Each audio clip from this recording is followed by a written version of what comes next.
ഒരു കുഞ്ഞ് ഈ ഭൂമിയിലേക്ക് ജനിച്ച് വീഴുമ്പോൾ സ്വന്തക്കാരും മാതാപിതാക്കളും എല്ലാവരും എന്താ ചെയ്യേണ്ടത്? സ്നേഹത്തോടെ ആ കുഞ്ഞിനെ സ്വീകരിക്കുവാൻ വേണ്ടി പഠിക്കണം. ആ കുഞ്ഞിനെക്കുറിച്ച് നന്മകൾ പറയാൻ വേണ്ടി പഠിക്കണം.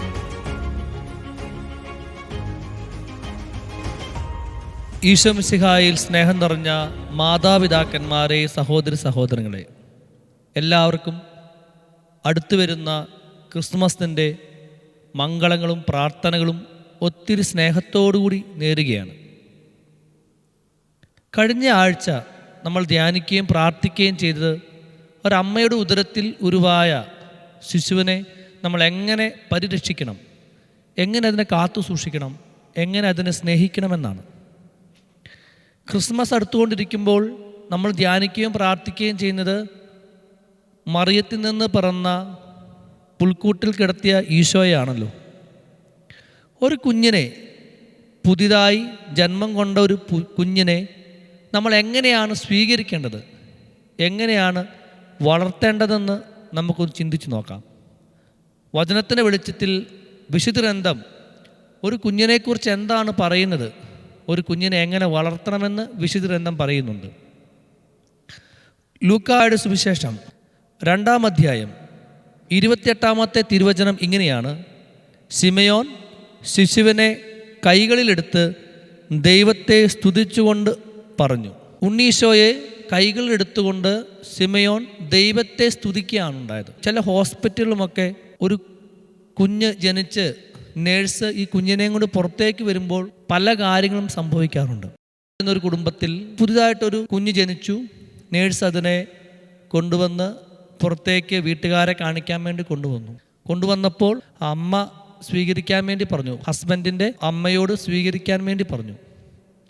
അമ്മ സ്വീകരിക്കാതെ മാറി നിൽക്കുക, എനിക്കൊന്നും ആ കുഞ്ഞിനെ കാണേണ്ട ആവശ്യമില്ല. വേറൊരു കുടുംബത്തിൽ സംഭവിച്ചത്, കുഞ്ഞിനെ സ്വീകരിക്കുവാൻ വേണ്ടി അമ്മ ചെന്നിട്ട് പറയാണ്, ഇത് അവളുടെ വീട്ടുകാരെ പോലെ ഇരിക്കുന്ന കുഞ്ഞാണ്, അവളുടെ വീട്ടുകാർ, അവരുടെ പാരമ്പര്യമായിരിക്കും ഇവൾക്ക് ഉണ്ടാകുന്നതെന്ന് പറഞ്ഞ് ആ കുഞ്ഞിനെ കുറ്റപ്പെടുത്തുകയാണ് ചെയ്തത്. വേറൊരു കുടുംബത്തിൽ സംഭവിച്ചത്, ഈ കുഞ്ഞിനെ സ്വീകരിക്കാൻ ചെന്നു. അതുവരെ അവർക്ക് 3 പെൺമക്കളാണ് ഉണ്ടായിരുന്നത്. ഈ ഒരു കുട്ടി ആൺകുട്ടിയാകുമെന്ന് ഈ അപ്പൻ പ്രതീക്ഷിച്ചു. കുഞ്ഞിനെ കൊണ്ട് വന്നപ്പോൾ ഇവർ ചോദിച്ചു, ആൺകുട്ടിയാണോ പെൺകുട്ടിയാണോ? ഉടനെ നേഴ്സ് പറഞ്ഞു പെൺകുട്ടിയാണെന്ന്. അപ്പോൾ ആ കുഞ്ഞിനെ സ്വീകരിക്കുവാൻ അപ്പം മടി കാണിച്ചു. സ്നേഹം നിറഞ്ഞവരെ, ഇങ്ങനെ ഒരു കുഞ്ഞിനെ പ്രസവിച്ച് ആ വീട്ടുകാരുടെ അടുത്തേക്കോ മാതാപിതാക്കളുടെ അടുത്തേക്കോ തരുമ്പോൾ നമ്മൾ ചെയ്യേണ്ട വളരെ പ്രധാനപ്പെട്ട ഒരു കാര്യമുണ്ട്. ഒരമ്മയുടെ ഉദരത്തിൽ നിന്ന് ഒരു ശിശു ജന്മം കൊള്ളുമ്പോൾ, ഈ ഭൂമിയിലേക്ക് അവൻ വരുമ്പോൾ, അവൻ്റെ ശരീര അവയവങ്ങളൊക്കെ വളരെയധികം എൻസൈംസുകൾ പുറപ്പെടുവിക്കും. വളരെ പ്രധാനപ്പെട്ട ഒരു കാര്യമുണ്ട്. ഒരു കുഞ്ഞിനെ നമ്മുടെ കരങ്ങളിലേക്ക് തരുമ്പോൾ 3 കാര്യം നമ്മൾ ശ്രദ്ധിക്കണം. ഒന്നാമതായിട്ട് ആ കുഞ്ഞിനോട് നമ്മൾ പറയുന്ന ചില കാര്യങ്ങൾ. രണ്ടാമതായിട്ട് ആ കുഞ്ഞിനെ നമ്മൾ സ്പർശിക്കുന്ന ചില കാര്യങ്ങൾ. മൂന്നാമതായിട്ട് ആ കുഞ്ഞിനോടുള്ള നമ്മുടെ എക്സ്പ്രഷൻസ്, നമ്മുടെ പ്രകടനങ്ങൾ എങ്ങനെയാണ്. ഇത് വളരെ പ്രധാനപ്പെട്ട ഒരു കാര്യമാണ്. ഒരു കുഞ്ഞിനെ കഴിഞ്ഞ പ്രാവശ്യങ്ങളല്ലെങ്കിൽ ഇനിയുള്ള സമയങ്ങളിൽ ഒരു കുഞ്ഞിനെ നിങ്ങൾ സ്വീകരിക്കുമ്പോൾ സന്തോഷത്തോടുകൂടി നിങ്ങൾ സ്വീകരിക്കണം. ഒരു കുഞ്ഞിനെ നിങ്ങൾ സ്വീകരിക്കുമ്പോൾ, ആൺകുട്ടിയായാലും പെൺകുട്ടിയായാലും, ആ കുഞ്ഞിനെ സ്വീകരിക്കുമ്പോൾ ഈ കുഞ്ഞിനെ എടുത്തുകൊണ്ട് ദൈവത്തെ സ്തുതിക്കണം. നമ്മൾ, നീ വളരെ പ്രധാനപ്പെട്ട ഒരാളാണ്, നിന്നെ ഞങ്ങൾ ഈ ഭൂമിയിൽ ഇത്ര നേരം കാത്തിരിക്കുകയാണ്. അത്രയധികം സ്നേഹത്തോടുകൂടി അവനെ നമ്മൾ സ്വീകരിക്കുവാൻ വേണ്ടി പഠിക്കണം. നമ്മുടെ വീട്ടിലേക്ക് ഒരാൾ വരുമ്പോൾ നമ്മൾ വീട്ടുകാരെല്ലാം വലിയ കാര്യമായി പരിഗണിക്കാതിരിക്കുകയാണെങ്കിൽ എന്ത് ചെയ്യും? വരുന്ന ആൾക്ക് അത് വിഷമമാവും, അല്ലേ? അതുപോലെയാണ് ഒരു കുഞ്ഞ് ഈ ഭൂമിയിലേക്ക് ജനിച്ച് വീഴുമ്പോൾ സ്വന്തക്കാരും മാതാപിതാക്കളും എല്ലാവരും എന്താ ചെയ്യേണ്ടത്? സ്നേഹത്തോടെ ആ കുഞ്ഞിനെ സ്വീകരിക്കുവാൻ വേണ്ടി പഠിക്കണം. ആ കുഞ്ഞിനെക്കുറിച്ച് നന്മകൾ പറയാൻ വേണ്ടി പഠിക്കണം. സ്നേഹം നിറഞ്ഞവരെ, പലപ്പോഴും നമ്മുടെ കുടുംബങ്ങളിൽ കഴിഞ്ഞ കാലഘട്ടങ്ങളിൽ നമ്മളൊരു കുഞ്ഞിനെ സ്വീകരിക്കുമ്പോൾ നമ്മൾ എന്താ പറയുന്നത്? ആ കുഞ്ഞിൻ്റെ മുഖം നോക്കി, കണ്ണുകൾ നോക്കി, ചുണ്ടുകൾ നോക്കി, ഷേപ്പ് നോക്കി നമ്മൾ പറയും, ഈ കുഞ്ഞ് അവളുടെ ഭർത്താവിനെ പോലെ ഇരിക്കുന്നു, അല്ലെങ്കിൽ ഭാര്യയെ പോലെ ഇരിക്കുന്നു, അല്ലെങ്കിൽ അവളുടെ വീട്ടുകാരെ പോലെ ഇരിക്കുന്നു, അവൻ്റെ വീട്ടുകാരെ പോലെ ഇരിക്കുന്നു എന്ന് പറഞ്ഞ് നമ്മൾ പലപ്പോഴും കുറ്റപ്പെടുത്തുകയാണ് ചെയ്യുന്നത്. ഇത് വളരെയധികം കുഞ്ഞിനെ മാനസിക സംഘർഷത്തിലേക്കാക്കുവാൻ വേണ്ടി തുടങ്ങും. ഒരു കുഞ്ഞിനെ നമ്മൾ സ്വീകരിക്കുമ്പോൾ ആ കുഞ്ഞിനെ സന്തോഷത്തോടുകൂടി ദൈവത്തെ സ്തുതിച്ചുകൊണ്ട് നമ്മൾ സ്വീകരിക്കണം. ലൂക്കായുടെ സുവിശേഷം 1-ാം അധ്യായം 76-ാമത്തെ തിരുവചനം. അപ്പനായ സക്കറിയ, ആ കുഞ്ഞിനെ എടുത്തുകൊണ്ട് അപ്പനായ സക്കറിയ പോസിറ്റീവായിട്ടൊരു കാര്യം പറയാണ്. നീയോ കുഞ്ഞെ അത്യുന്നതൻ്റെ പ്രവാചകൻ എന്ന് വിളിക്കപ്പെടും. പലപ്പോഴും നമ്മുടെ ജീവിതത്തിൽ എന്താ നമ്മൾ പറയുന്നത്? ഈ കുഞ്ഞ് അവനെ പോലെ ഇരിക്കുന്നു, അവളെ പോലെ ഇരിക്കുന്നു. ഒന്നാമതായിട്ട് നമ്മൾ സന്തോഷത്തോടു കൂടി ആ കുഞ്ഞിനെ സ്വീകരിക്കുവാൻ വേണ്ടി നമ്മൾ പഠിക്കണം. നമ്മുടെ സ്പർശനം പോലും ആ കുഞ്ഞിനെ ബാധിക്കും. അതുകൊണ്ട് സ്നേഹത്തോടുകൂടി, സന്തോഷത്തോടുകൂടി, വാത്സല്യത്തോടുകൂടി ആ കുഞ്ഞിനെ സ്വീകരിക്കുവാൻ വേണ്ടി നമ്മൾ പഠിക്കണം. രണ്ടാമതായിട്ട് നമ്മൾ ആ കുഞ്ഞിനോട് പറയുന്ന ആദ്യത്തെ വാക്കുകൾ വളരെ പ്രധാനപ്പെട്ട ഒരു കാര്യമാണ്. ആ വാക്കുകൾ അത് ദൈവവചനം നിങ്ങളോട് പറയാൻ വേണ്ടി നിങ്ങൾ ശ്രദ്ധിക്കണം. ആ കുഞ്ഞിനെ നിങ്ങൾ കരങ്ങളിലെടുക്കുമ്പോൾ അവൻ്റെ ചെവികളിൽ പറയണം, നിനക്ക് ദൈവത്തിന് നിന്നെക്കുറിച്ചൊരു പ്ലാനും പദ്ധതിയുണ്ട്. അമ്മയുടെ ഉദരത്തിൽ ഉരുവാകുന്ന മുമ്പേ ദൈവം നിന്നെ അറിഞ്ഞു. ആ കുഞ്ഞിനെക്കുറിച്ചുള്ള പോസിറ്റീവായിട്ടുള്ള ഒരു വചനം നിങ്ങൾ പറയുവാൻ വേണ്ടി നിങ്ങൾ പരിശ്രമിക്കണം. വരുന്ന ആളുകളിൽ ആ കുഞ്ഞിനെ വളർത്തിക്കൊണ്ട് വരുമ്പോൾ പലപ്പോഴും മാതാപിതാക്കന്മാർ അവരുടെ ദുഃഖം കൊണ്ടും വിഷമം കൊണ്ടും ഈ കുഞ്ഞിനെ വളർത്തുന്ന ദുഃഖങ്ങളും ദുരിതങ്ങളും പറയും കുഞ്ഞിനോട്. അങ്ങനെ പറയാതെ ആ കുഞ്ഞിനോട് പറയണം, നിന്നെ ഞങ്ങൾ ഒരുപാട് നാളായി കാത്തിരിക്കുകയാണ്, നീ ഞങ്ങളുടെ ഈ കുടുംബത്തിൻ്റെ ഒരു രാജകുമാരനും ഒരു രാജകുമാരിയുമാണെന്ന് പറഞ്ഞ് അവനെ പോസിറ്റീവായിട്ട് വളർത്തണം. പലപ്പോഴും നമ്മുടെ കുടുംബങ്ങളിൽ നമ്മൾ പറയുന്നത് എങ്ങനെയാ? നിൻ്റെ തലവട്ടം കണ്ടതോടുകൂടി ഈ കുടുംബം നശിച്ചു, നീ ജനിച്ചതോടുകൂടി ഞങ്ങളെല്ലാം പാപ്പരായി, നിന്നെ വളർത്തുവാൻ വേണ്ടി ഞങ്ങൾ ഒരുപാട് കഷ്ടപ്പെട്ടു, ഒരുപാട് രോഗങ്ങളാണെന്നൊക്കെ പറഞ്ഞ് നമ്മൾ നെഗറ്റീവിലൂടെ ആ കുട്ടിയെ വളർത്താൻ വേണ്ടി തുടങ്ങും. സ്നേഹം നിറഞ്ഞവരെ, വിശുദ്ധ ഗ്രന്ഥം നമ്മളോട് പറയുകയാണ്, നിങ്ങളുടെ ഒരു കുഞ്ഞിനെ, നിങ്ങൾ സ്വന്തമായിരിക്കാം, അനുജൻ്റെയോ അനുജത്തിൻ്റെയോ ചേട്ടൻ്റെയോ ചേച്ചിയുടെ ബന്ധുജനന കുഞ്ഞായിരിക്കാം, ആരുടെ കുഞ്ഞായാലും ആ കുഞ്ഞിനെ കാണുമ്പോൾ ആ കുഞ്ഞിനെക്കുറിച്ചുള്ള ദൈവത്തിൻ്റെ ഹിതം പറയാൻ വേണ്ടി നിങ്ങൾ പരിശ്രമിക്കണം. അല്ലയോ കുഞ്ഞെ, നീ അത്യുന്നതൻ്റെ പ്രവാചകൻ എന്ന് വിളിക്കപ്പെടും. ആ കുഞ്ഞിനെക്കുറിച്ച് പോസിറ്റീവായിട്ട് പറയാൻ വേണ്ടി പരിശ്രമിക്കണം. മൂന്നാമതായിട്ട് ആ കുഞ്ഞിനെക്കുറിച്ച് നമ്മളൊരു വിധി പറയാൻ വേണ്ടി തുടങ്ങരുത്. പലപ്പോഴും നമ്മൾ മാനസികമായിട്ട് ആ കുഞ്ഞിനെക്കുറിച്ച് വിധി പറയും. കെട്ടിയോൻ്റെ വീട്ടുകാരെ പോലെ ആയി, കെട്ടിയോളെ വീട്ടുകാരെ പോയി, അല്ലെങ്കിൽ അവളുടെ വല്യപ്പനെക്കുറിച്ച് വല്യപ്പനെ പോലെയും വല്യമ്മയെ പോലെയുമൊക്കെ ആയി പോയി എന്ന് പറഞ്ഞ് ആ കുട്ടിയുടെ മനസ്സിൽ നമ്മൾ ഒരുപാട് മുറിപ്പാടുകൾ കൊടുക്കും. അങ്ങനെ പറയാതെ നമ്മൾ എന്ത് പറയണം? ഇവൻ ദൈവത്തിൻ്റെ പുത്രനാണ്, ദൈവത്തിന് ഇവനെക്കുറിച്ച് ഒരു പ്ലാനും പദ്ധതിയും ഉണ്ടെന്ന് നമ്മൾ പറയണം. ഹല്ലേലൂയ.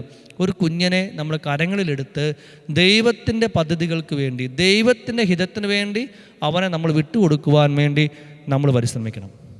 മൂന്നാമതായിട്ട്, ഒരു കുഞ്ഞ് വളർന്നു വരുമ്പോൾ 3 കാര്യങ്ങൾക്ക് വേണ്ടി ആ കുഞ്ഞ് കരയും. ഒന്നാമതായിട്ട് അമ്മയുടെ മുലപ്പാലിന് വേണ്ടി ഈ കുഞ്ഞ് കരയാൻ വേണ്ടി തുടങ്ങും.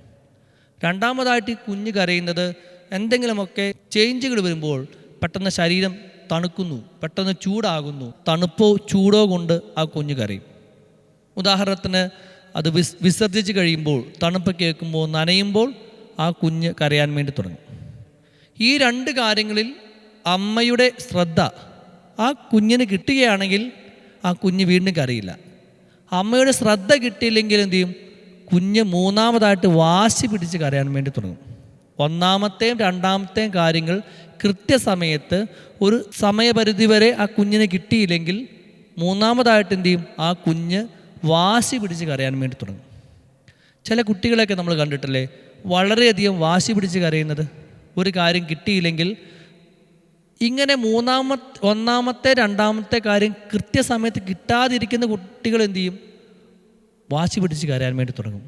അപ്പോൾ നമുക്കുണ്ടാകുന്ന, നമ്മുടെ കൂടെയുള്ള കുഞ്ഞുങ്ങൾക്ക് ഈ 2 കാര്യങ്ങൾ ഒരു പ്രായപരിധി വരെ നമ്മൾ കൊടുക്കാൻ വേണ്ടി ശ്രദ്ധിക്കണം. അവർക്ക് ആവശ്യമുള്ള ഭക്ഷണ സാധനങ്ങൾ, പ്രത്യേകിച്ച് അമ്മയുടെ മുലപ്പാൽ.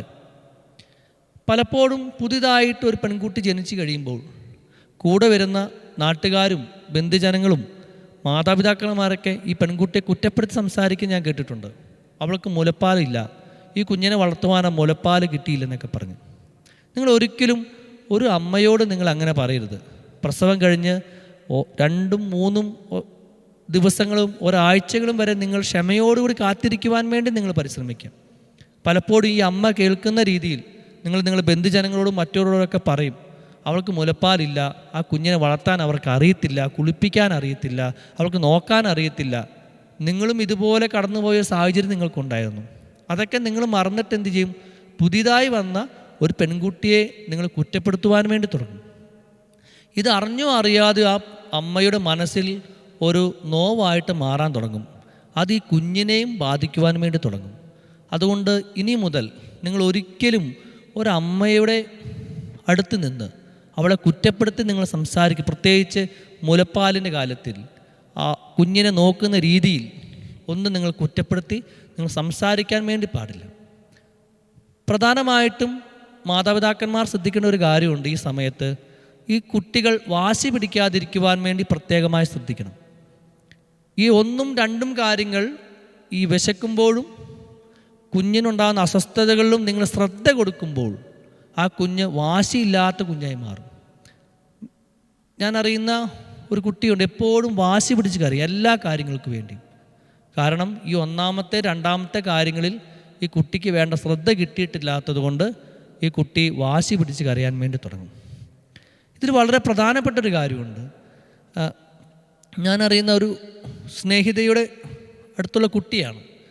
ആ കുട്ടി എപ്പോഴും, ഈ കുട്ടിക്ക് ഇപ്പോൾ ഒരു 3-5 വയസ്സായി, ഫുൾ ടൈം മൊബൈൽ നോക്കിക്കൊണ്ടിരിക്കും. അപ്പോൾ ഈ കുഞ്ഞിനെക്കുറിച്ച് ആ സ്നേഹിത പറഞ്ഞൊരു കാര്യമുണ്ട്. ഈ കുട്ടിയെ അമ്മ പാല് കൊടുത്തുകൊണ്ടിരുന്ന സമയത്ത് അമ്മ ജോലിയൊക്കെ കഴിഞ്ഞ് തിരിച്ചു വരുമ്പോൾ ആ പാലൊക്കെ കൊടുക്കുന്നത്, അപ്പോഴെന്ത് ചെയ്യും, അമ്മയ്ക്ക് ആകെ ഒരു സമയം കിട്ടുന്നത്, ശാന്തമായിരിക്കാൻ കിട്ടുന്ന സമയം ഇതായിരുന്നു. അപ്പോൾ കുട്ടിക്ക് പാല് കൊടുക്കുമ്പോൾ അമ്മ മൊബൈൽ നോക്കിക്കൊണ്ടായിരുന്നത്. നമ്മുടെ ജീവിതത്തിൽ ഒരു കുട്ടി വളർന്നു വരുമ്പോൾ അമ്മയുടെ മുലപ്പാൽ കുടിക്കുന്ന സമയം വളരെ പ്രധാനപ്പെട്ടൊരു കാര്യമാണ്. നിങ്ങൾ അമ്മമാർ കുഞ്ഞുങ്ങൾക്ക് മുലപ്പാൽ കൊടുക്കുമ്പോൾ ആ കുഞ്ഞിൻ്റെ കണ്ണുകളിൽ നോക്കിക്കൊണ്ട് നിങ്ങൾ മുലപ്പാൽ കൊടുക്കണം. ആ കുഞ്ഞിൻ്റെ ശരീരത്തെയും കവിളിൻ്റെയും മുഖത്തും കണ്ണുകളും കാലുകളുമൊക്കെ തഴുകിക്കൊണ്ട് നിങ്ങൾ മുലപ്പാൽ കൊടുക്കണം. അപ്പോൾ ആ കുട്ടി സംതൃപ്തിയിൽ വളരുവാൻ വേണ്ടി തുടങ്ങും.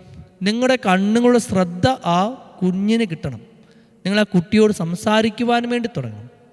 നിങ്ങളുടെ ശ്രദ്ധ ആ കുട്ടിക്ക് കിട്ടിയില്ലെങ്കിൽ എന്ത് ചെയ്യും? നിങ്ങളുടെ ശ്രദ്ധ പിടിച്ചു പറ്റുവാൻ വേണ്ടി ആ കുട്ടി പല കാര്യങ്ങളും ചെയ്യാൻ തുടങ്ങും. അതിലേറ്റവും പ്രധാനപ്പെട്ട ഒന്നാണ് കുട്ടികൾ വാശിയോടുകൂടി കരയുക എന്ന് പറയുന്നത്. സ്നേഹം നിറഞ്ഞവരെ, ഒരു കുട്ടി ഭൂമിയിലേക്ക് ജനിക്കുമ്പോൾ ആ കുട്ടിയെക്കുറിച്ച് ദൈവത്തിൻ്റെ ഹിതം നമ്മൾ പറയാൻ ഇടയാകണം. ഹല്ലേലൂയ. നമ്മുടെ മനസ്സിൽ തോന്നുന്ന ഒരു കാര്യമല്ല, ദൈവത്തിന് ഈ കുഞ്ഞിനെക്കുറിച്ച് ഒരു പ്ലാനും പദ്ധതിയുണ്ട് എന്ന് നമ്മൾ പറയണം. സക്രിയ പറഞ്ഞതുപോലെ, നീയോ അത്യുന്നതൻ്റെ പ്രവാചകൻ എന്ന് വിളിക്കപ്പെടും എന്ന വാക്ക് നമ്മൾ പറയാൻ വേണ്ടി തുടങ്ങണം.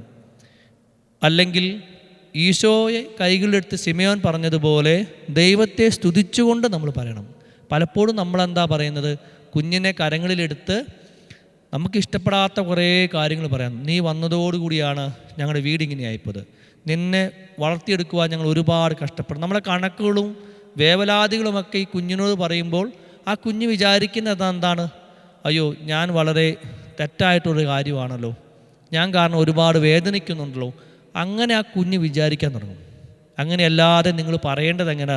നീ ഞങ്ങളുടെ രാജകുമാരനും രാജകുമാരിയുമാണ്, നിനക്ക് വേണ്ടി ഞങ്ങൾ കുറേ നാൾ കാത്തിരുന്നു, നിനക്ക് വേണ്ടി ഞങ്ങൾ ഒരുപാട് പ്രാർത്ഥിച്ചിട്ടുണ്ട്, നീ ഞങ്ങളുടെ വീടിൻ്റെ ഐശ്വര്യമാണ്, നീ ഒരുപാട് നന്മയാണ്, നിന്നെക്കുറിച്ച് ദൈവത്തിന് ഒരുപാട് പ്ലാനും പദ്ധതി കൊണ്ടും നമ്മൾ പറയണം. ഹല്ലേലൂയ. അല്ലാതെ നമ്മളെന്താ പറയുന്നത്? ആ കുഞ്ഞിനെക്കുറിച്ച് വളരെ മോശമായിട്ടുള്ള കാര്യങ്ങൾ നിങ്ങൾ പറയും. അങ്ങനെ നിങ്ങൾ പറയാതിരിക്കുവാൻ വേണ്ടി പ്രത്യേകമായി ശ്രദ്ധിക്കണം. ഒരു കുഞ്ഞിനോട് നമ്മൾ പറയുന്ന ആദ്യത്തെ വാക്ക്, ആദ്യത്തെ സ്പർശനം, ആദ്യത്തെ നോട്ടം, ഇത് വളരെ പ്രധാനപ്പെട്ട ഒരു കാര്യമാണ്. എപ്പോഴും ഈ കുഞ്ഞിനെക്കുറിച്ച് നന്മകൾ പറയാൻ വേണ്ടി മാത്രം ശ്രദ്ധിക്കുക. മൂന്നാമതായിട്ട് ഈ കുഞ്ഞിൻ്റെ അമ്മയെക്കുറിച്ച്, ഹസ്ബൻഡിനെക്കുറിച്ച് നന്മകൾ പറയാൻ വേണ്ടി ശ്രദ്ധിക്കുക.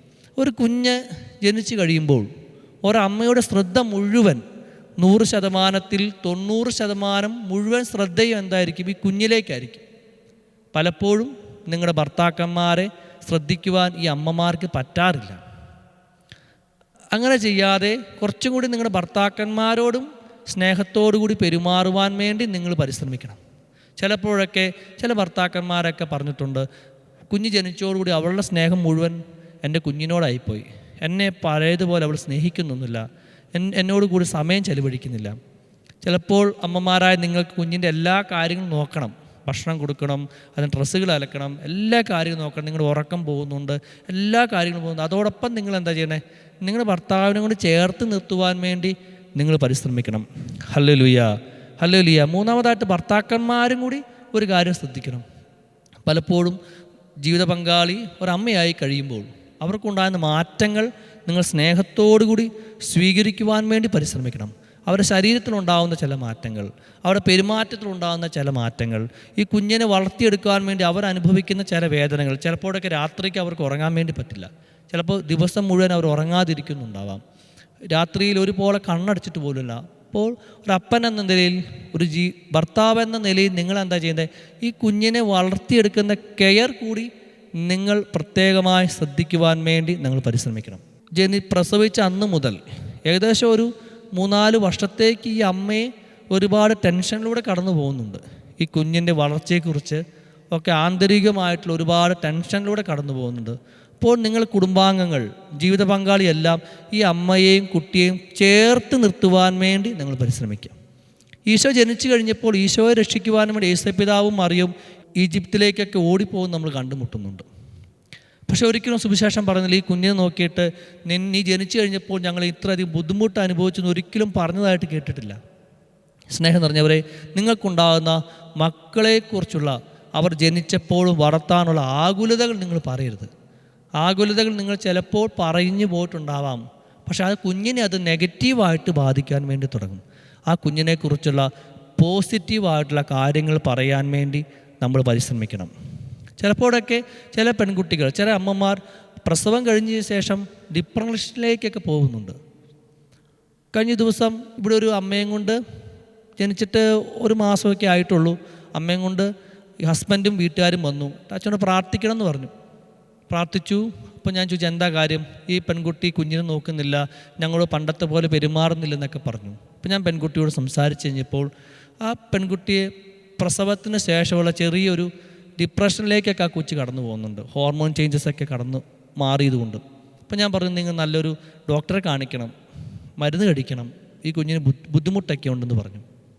അപ്പോൾ അമ്മ പറഞ്ഞു, ഞാൻ 5 പ്രസവിച്ചുകൊണ്ട് എനിക്കില്ല ബുദ്ധിമുട്ട്, എങ്ങനെ ഇവൾക്ക് വരുന്നതെന്ന് പറഞ്ഞ് അവളെ കുറ്റപ്പെടുത്തുവാൻ വേണ്ടി തുടങ്ങി. അപ്പം ഞാൻ ആ സ്ത്രീയെ മാറ്റി നിർത്തി ഹസ്ബൻഡിനോട് സംസാരിച്ചു, നിങ്ങൾ എന്തായാലും ഈ പെൺകുട്ടിയെ ഡോക്ടറെ കാണിക്കണം, മരുന്നുകൾ കഴിക്കണം. ചില ആളുകൾക്ക് പ്രസവത്തിന് ശേഷം ഇങ്ങനെയുള്ള ഒരു ഡിപ്രഷനിലൂടെ കടന്നു പോകുന്നുണ്ട്. ചിലവർക്ക് എന്ത് ചെയ്യും, ഇതൊരു ഡിസ്റ്റർബൻസ് ആയിട്ട് വരുന്നു. കാരണം അവർ ചെയ്തുകൊണ്ടിരുന്ന എല്ലാ കാര്യങ്ങളും ഇത് ബാധിക്കാൻ തുടങ്ങി. അവരുടെ ഉറക്കത്തെ, അവരുടെ ജീവിതത്തെ, അവരുടെ സ്വപ്നത്തെ, അവരുടെ ക്രമീകരണത്തെ, ഭക്ഷണക്രമത്തെ, ആരോഗ്യത്തെ എല്ലാം ബാധിക്കുമ്പോൾ ഈ പെൺകുട്ടികൾ, ഈ അമ്മയായ പെൺകുട്ടി ഒരുപാട് ടെൻഷനിലൂടെ കടന്നു പോകുന്നുണ്ട്. അതുകൂടി നമ്മളൊന്ന് പരിഗണിക്കുന്നത് ഏറ്റവും നല്ലൊരു കാര്യമാണ്. ഒരമ്മയോടും കുഞ്ഞിനോടും നമ്മൾ ചെയ്യാൻ പറ്റുന്നൊരു കാര്യം. സ്നേഹം നിറഞ്ഞവരെ, വിശുദ്ധ ഗ്രന്ഥം പുതിയതായി ജനിച്ച, ജന്മം കൊണ്ട ഒരു ശിശുവിനെക്കുറിച്ച് പറയുന്നത് ഇങ്ങനെയാണ്: ആ ശിശുവിനെ പ്രതി സ്വർഗവും ഭൂമിയും സന്തോഷിക്കണം. ആ കുഞ്ഞിനെക്കുറിച്ച് ദൈവത്തിന് വലിയൊരു പദ്ധതിയുണ്ട്. പലപ്പോഴും നമ്മുടെ നാവ് കൊണ്ട് ആ കുഞ്ഞിനെക്കുറിച്ചുള്ള ചീത്ത കാര്യങ്ങളും വേണ്ടാത്ത കാര്യങ്ങളൊക്കെ നമ്മൾ പറയുന്നത്. അത് മാറ്റുവാൻ വേണ്ടി നമ്മൾ പരിശ്രമിക്കണം. ക്രിസ്മസിൻ്റെ ഏറ്റവും വലിയ സന്ദേശം ഇതാണ്: ഒരു കുഞ്ഞിനെ കരങ്ങളിലെടുത്ത് നമ്മൾ ദൈവത്തെ സ്തുതിച്ചുകൊണ്ട് നമ്മൾ പറയണം. ആ കുഞ്ഞിനെക്കുറിച്ച് ദൈവത്തിൻ്റെ പദ്ധതി പറയണം, നമ്മുടെ പദ്ധതി ആയിരിക്കരുത്. ദൈവത്തിൻ്റെ പദ്ധതി നമ്മൾ പറയുമ്പോൾ ആ കുഞ്ഞ് ഈശോയെപ്പോലെ ജ്ഞാനത്തിലും പ്രായത്തിലും ദൈവത്തിൻ്റെയും മനുഷ്യരുടെയും പ്രീതിയിൽ വളർന്നു വരുവാൻ തുടങ്ങും. ഹല്ലേലൂയ. ഒരു കുഞ്ഞിനെ എടുത്ത് നമ്മൾ പോസിറ്റീവായിട്ട് സംസാരിക്കുമ്പോൾ, വചനം പറഞ്ഞ് ആ കുഞ്ഞിനോട് സ്വീകരിക്കുമ്പോൾ, ഈ ഭൂമിയിൽ കുഞ്ഞിനെ സ്വീകരിക്കുമ്പോൾ നിങ്ങൾക്ക് പറ്റുന്നെങ്കിൽ ഒരു നല്ലൊരു വചനം പറഞ്ഞ് സ്വീകരിക്കണം. ആ കുഞ്ഞിനെക്കുറിച്ച് വളരെ പോസിറ്റീവായിട്ട് നിങ്ങൾ പറയണം.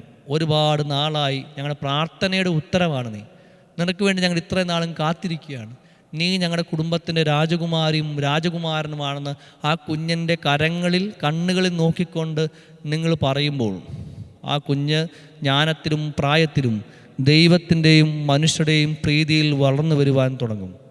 ദൈവം നമ്മൾ ഓരോരുത്തരും അനുഗ്രഹിക്കട്ടെ. ഉണ്ണിമിശിഹ നിങ്ങളുടെ കുടുംബത്തിലുള്ള എല്ലാ കുട്ടികളെയും അനുഗ്രഹിക്കട്ടെ എന്ന് പ്രാർത്ഥിക്കുന്നു. ഒരു നിമിഷം നമ്മൾ കണ്ണുകളടച്ച് നമ്മുടെ കുടുംബങ്ങളുള്ള ശിശുക്കൾക്ക് വേണ്ടി 5 വയസ്സിന് താഴെയുള്ള എല്ലാ കുട്ടികൾക്ക് വേണ്ടി നമുക്ക് പ്രാർത്ഥിക്കാം. ചിലപ്പോഴൊക്കെ അവർ ജനിച്ച് വീണ് അവരെ സ്വീകരിച്ച ചില നിമിഷങ്ങളിൽ നമുക്ക് കുറേ കുറവുകൾ പറ്റിപ്പോയിട്ടുണ്ടാവാം. ഇനി നമ്മൾ എന്താ ചെയ്യേണ്ടത്? ആ കുഞ്ഞിനെ അടുത്ത് വിളിച്ചിട്ട് നമ്മൾ പറയണം, ദൈവത്തിന് നിന്നെക്കുറിച്ചൊരു പദ്ധതിയുണ്ട്, നിൻ്റെ നന്മയ്ക്ക് വേണ്ടിയുള്ളൊരു പദ്ധതിയാണെന്ന് ആ കുഞ്ഞിനെ നമ്മൾ പറഞ്ഞ് മനസ്സിലാക്കണം. ചിലപ്പോൾ ആ കുഞ്ഞിന് വേണ്ട കെയറും നമുക്ക് കൊടുക്കാൻ പറ്റിയിട്ടുണ്ടാവില്ല. ഇനി ആ കുഞ്ഞിനെ കുറച്ചും കൂടി സ്നേഹിക്കുവാൻ വേണ്ടി നമുക്ക് പരിശ്രമിക്കാം. എല്ലാ അമ്മമാരെയും ശിശുക്കളെയും നമുക്ക് സമർപ്പിച്ച് പ്രാർത്ഥിക്കാം. പ്രത്യേകമായി ഉണ്ണീശോയുടെ ഒരു സംരക്ഷണം അവരോടുകൂടി ഉണ്ടായിരിക്കട്ടെ. പിതാവിൻ്റെയും പുത്രൻ്റെയും പരിശുദ്ധാത്മാവിൻ്റെയും നാമത്തിൽ ആമേൻ.